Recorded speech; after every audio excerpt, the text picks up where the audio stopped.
नमस्ते सर्वांना, रवीना रेसिपीमध्ये तुमचं सर्वांचं खूप खूप स्वागत आहे। तर हे बघा, मी आवळ्याचं सीजन आहे आता, तर आवळे आणलेले आहेत। तर हे अर्धा किलो आवळे आहेत, त्याचा मी ज्यूस बनवणार आहे। म्हणजे आपल्याला एप्रिल मे महिन्यापर्यंत ज्यूस जरी करून ठेवला तरी आपल्याला गरमीच्या दिवसात आपण वापरू शकतो। तर तसा मी ज्यूस बनवून दाखवणार आहे तुम्हाला।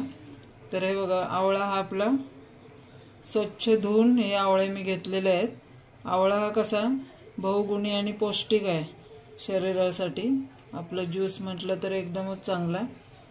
आणि त्याच्यासाठी मी अर्धा किलो आवळे आणलेले, स्वच्छ धुतले आणि कुठं कुठं असं हे झालेलं आहे ते मी काढून टाकणार। 2-3 दिवस झाले मी आणून। तर हे आता स्वच्छ धुवून घेतलेले आहेत, एकदम पाण्याचा अजिबात वास नाही, कोरडे करून ठेवलेत मी।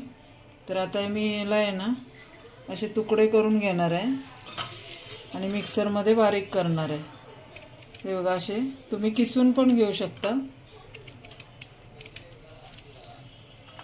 आवळ्याचा आपल्या शरीराला तर खूपच फायदा आहे, आरोग्यासाठी एकदम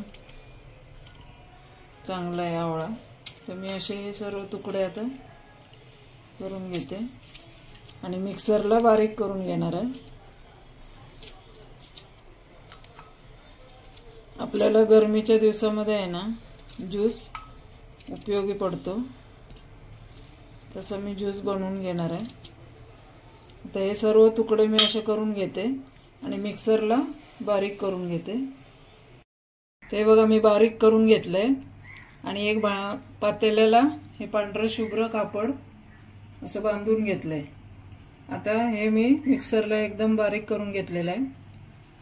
तर हे आता पिळून बघते याचा किती रस निघतो तो।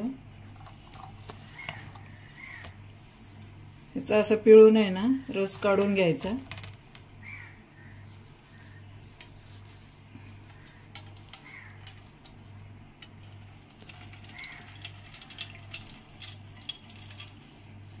एकदम असं पिळायचं, असं कॉटनचा कपडा घ्यायचा स्वच्छ।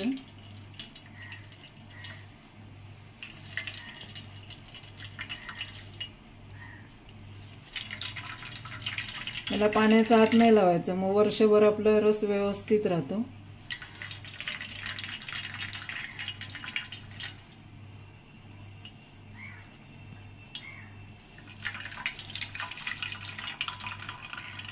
हे बघा, आपला रस किती निघाला।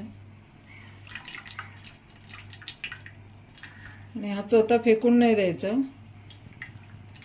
त्याचा पण वापर छान होतो।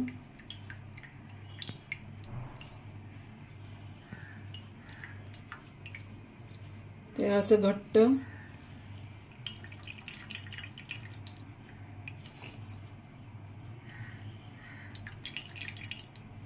ते बघा, आपला एवढा रस निघालेला आहे।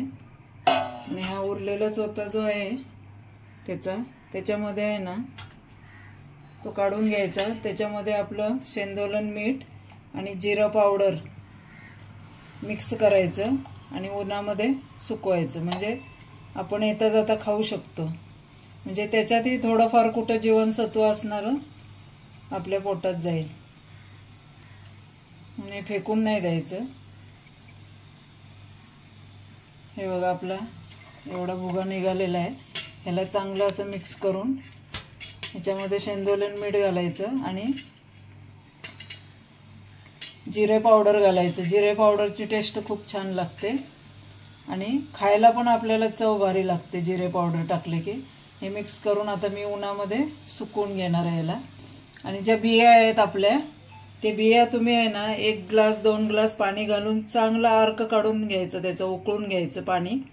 आणि त्या पाण्यामध्ये उकळताना आपले थोडीशी वेलची पावडर टाकायची आणि मीठ टाकायचं आणि ते सरबत तुम्ही करून बघा आणि लगेच प्या। किती थंड झाल्यावर किती छान आणि मस्त लागतो। कारण याला बरेच अजून हे आहे, आपला आवळा आहे शिल्लक, त्याचा अर्क काढून घ्यायचं शिजून, तो पण सरबत मस्त लागतो हा।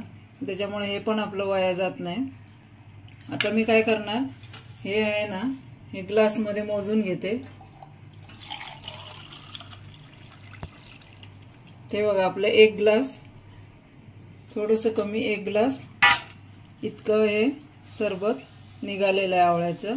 मग आता मी काय करणार, 1 ग्लास एवढीच 1 ग्लास हे सरबत आहे ना, तर 2 ग्लास याच्यामध्ये साखर घालणार. तर मी ही कढई घेतलेली आहे. या कढईमध्ये मी आता हे ओतून घेते आणि गॅसवर ठेवते.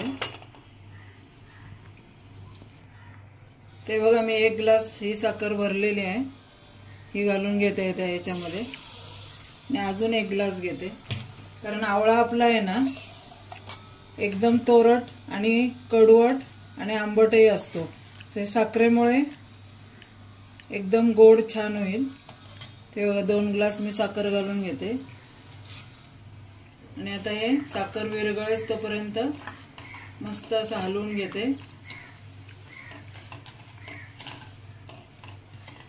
आणि हलवत राहायचं कारण खाली लागू नये म्हणून. आणि 1 चमचा मी त्याच्यामध्ये वेलची पावडर घालून घेते.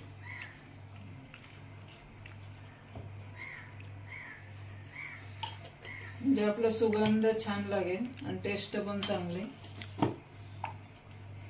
थोडंसं मीठ घालते चवीपुरतं. आता हे असंच मी बारीक गॅस ठेवून हलवून घेते. जोपर्यंत आपली साखर विरघळत नाही तोपर्यंत 10 मिनिटं असं हलवत राहायचं. गॅस बारीक ठेवायचा कारण खाली लागू नये म्हणून हलवत राहायचं एकसारखं. आणि थंड झाल्यानंतर चांगल्या एका बॉटलमध्ये भरून फ्रीजमध्ये ठेवायचं. जर त्याला पाण्याचा हात तुम्ही नाही लावला तर वर्षभर व्यवस्थित राहतो.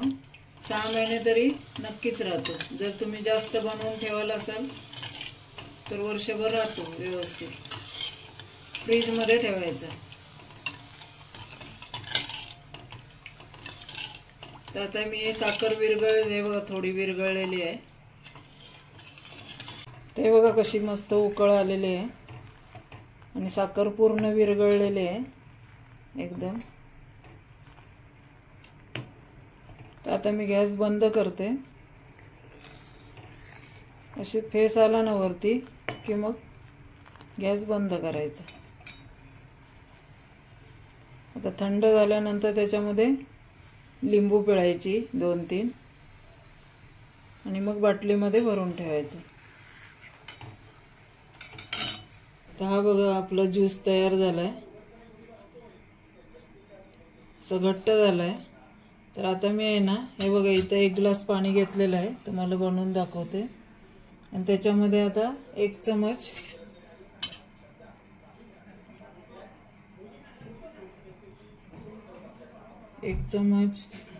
आणि हा 1 चमच म्हणजे आपल्याला आता ह्याच्यात साखर घालायची गरज नाही. आणि लिंबू पिळायचं. हे बघा लिंबू घेतलंय मी.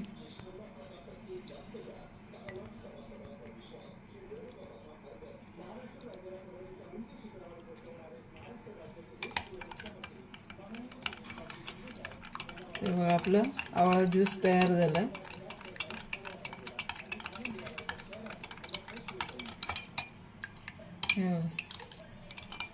असं तुम्ही बनवू शकता. याच्यामध्ये साखर घालायची गरज नाही कारण याच्यामध्ये आपण जी साखर जास्त घातलेली आहे त्याच्यामुळं याच्यामध्ये कमी घालायची, म्हणजे घालायचीच नाही साखर. आणि लिंबू पिळायचं म्हणजे थोडंसं आंबट गोड आणि आवळ्याची टेस्ट असं तयार होतं. हे बघा तुम्ही नक्की करून बघा आणि कमेंट्समध्ये सांगा. आणि लाईक करा, शेअर करा आणि सबस्क्राईब करा.